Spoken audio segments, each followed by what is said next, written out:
Hello guys, finally നമ്മളുടെ maths exam കഴിഞ്ഞു. സിയോർ improvement ആയിരുന്നു ഇന്ന്.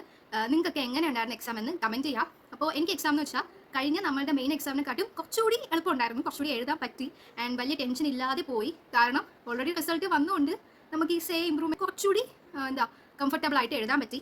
പിന്നെ എനിക്ക് എത്ര മാർക്ക് കിട്ടും, അതേപോലെ ആൻസേഴ്സ് ഒക്കെ ഞാൻ നോക്കി വരുന്നതേ ഉള്ളൂ.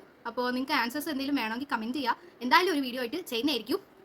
അപ്പോൾ ഇതാണ് നമ്മളെ ക്വസ്റ്റ്യൻ പേപ്പർ. ഇതിൽ എനിക്ക് തോന്നിയ കാര്യം എന്ന് വെച്ചാൽ കഴിഞ്ഞ പ്രാവശ്യം നമുക്ക് ഈ 4 മാർക്കിൻ്റെ സെക്ഷൻ ആയിരുന്നു കുറച്ച് പാടായിട്ട് തോന്നിയിരുന്നത്. ആൻഡ് ഇപ്രാവശ്യം അത് 3 മാർക്കിൻ്റെ ഒരു സെക്ഷൻ ആയിട്ടാണ് എനിക്ക് കുറച്ച് ടഫായിട്ട് തോന്നിയത്. 4 മാർക്കിൻ്റെ കുഴപ്പമില്ല. പിന്നെ 6 മാർക്കിൻ്റെ സാധാരണ ചോദിക്കുന്ന ക്വസ്റ്റ്യൻസ് ഒക്കെ ചോദിച്ചിട്ടുണ്ട്. പിന്നെ ഓവറോൾ കുഴപ്പമില്ല എന്നേ പറയാൻ പറ്റുള്ളൂ. ഭയങ്കര ഈസി അല്ല, എന്നാൽ ഭയങ്കര ടഫും അല്ല. ഒരു മീഡിയം ആവറേജ് ലെവൽ ക്വസ്റ്റ്യൻ ആയിരുന്നു. കണ്ടോ, അതെ 3 പേപ്പേഴ്സ് ഞാൻ എഴുതി പഠിച്ചതാണ്. ഇത് വേസ്റ്റ് പേപ്പറാണ് കേട്ടോ. അപ്പോൾ മാത്സ് പഠിക്കുമ്പോൾ നിങ്ങൾ ഏറ്റവും കൂടുതൽ ശ്രദ്ധിക്കേണ്ട കാര്യം എഴുതി പഠിക്കുക. എഴുതി പഠിക്കുമ്പോൾ നിങ്ങൾക്ക് കിട്ടിയില്ലെങ്കിലും കുറച്ച് കഴിയുമ്പോൾ എന്തായാലും ആൻസേഴ്സ് കിട്ടിക്കോളും. ഞാൻ അങ്ങനെയായിരുന്നു ഇന്നും എക്സാം എഴുതിയത്. എനിക്ക് ഞാൻ പറഞ്ഞു ഫസ്റ്റ് 3 മാർക്സിൻ്റെ പോർഷനാണ് എനിക്ക് ടഫായിട്ട് തോന്നിയത്. അപ്പോൾ അത് ഞാൻ കുറച്ച് സ്ഥലം വിട്ടിട്ട് എനിക്ക് അറിയാവുന്ന 4 മാർക്കിൻ്റെ അതേപോലെ 6 മാർക്കിൻ്റെ ഒക്കെ എഴുതിയിട്ട് പിന്നെയാണ് ഞാൻ തിരിച്ചു വന്നിട്ട് ഈ ഗ്യാപ്പ് ഫിൽ ചെയ്തത്. അപ്പോൾ നിങ്ങൾക്ക് എങ്ങനെ എക്സാം ഉണ്ടെന്ന് കമൻറ്റ് ചെയ്യുക. അപ്പോൾ ഇന്നത്തേക്ക് ബൈ. ചാനൽ ഇഷ്ടപ്പെട്ട് സബ്സ്ക്രൈബ് ചെയ്യുക.